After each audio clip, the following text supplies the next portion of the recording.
Bonjour à tous et bienvenue sur la chaîne des Arts de Marie. Je vous retrouve aujourd'hui pour une nouvelle vidéo pour utiliser nos collections de papier. Comme vous le savez, si vous avez l'habitude de suivre ma chaîne, j'essaye depuis quelque temps d'utiliser mes chutes de papier et d'avancer dans mes collections. Toutefois, je remarque que ça n'avance pas très vite et qu'il me reste encore beaucoup de choses. Habituellement, les vendredis, je faisais des tutos. Donc soit scrapbooking, soit carterie.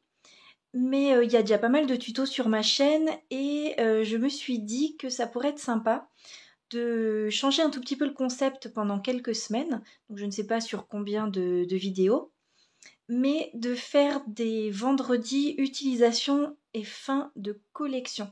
Je vais vous montrer là une photo en fait de toutes les pochettes que j'ai des collections que j'aimerais terminer. Donc vous allez voir, ça en fait quand même pas mal. Donc ce que je vais faire, c'est que par exemple pour aujourd'hui, j'ai choisi une pochette. J'ai mis dans un petit panier devant moi plein de petites structures que je fabrique et dont vous avez déjà les tutos sur ma chaîne. J'ai également évidemment des cartes, des fonds de cartes, etc.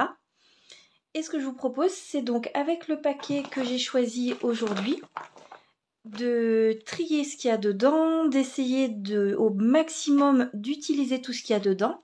Si ce qu'il y a dans la pochette n'est pas suffisant pour faire des créations, bien sûr, je rajouterai des papiers de chez Action. Mais le but, c'est vraiment qu'à la fin de une ou deux vidéos maximum, la pochette soit terminée et que je puisse dire voilà que c'est fini, la collection a été utilisée. Donc pour la première vidéo d'aujourd'hui, j'ai choisi de trier la pochette du kit du mois de mars de chez Love from Lizzie. Je l'ai ressorti pour la dernière vidéo en pensant peut-être l'utiliser, mais finalement je ne l'ai pas fait et c'est ça qui m'a donné l'idée de cette série de vidéos. Donc je vais déjà sortir tout ce qu'il y a dedans, trier ce qui fait vraiment partie du kit et ce que je peux enlever ou pas. Et ensuite, je vous propose donc de réaliser des petites créations. Et tant que faire se peut, je vous mettrai en petit i en haut à droite de l'écran quand il y a un tuto associé à ce que je vous montre. Comme ça, si vous voulez refaire la même chose, vous pourrez aller voir le tuto. Donc j'espère que cette nouvelle petite série vous plaira. Et surtout que ça vous motivera à utiliser vous aussi vos collections, à savoir que moi j'ai tendance, et je suppose que vous aussi, à racheter parce que c'est super sympa d'avoir de nouveaux paquets. Mais là clairement je vais commencer à manquer de place et je me dis ces papiers sont tous jolis, ont de la valeur, donc autant les utiliser. Allez, sans plus tarder, je vous laisse avec un petit peu de musique pendant que je trie donc ce kit et que je fabrique tout ce que je peux avec.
Voilà, donc je vais m'arrêter là pour ce vendredi.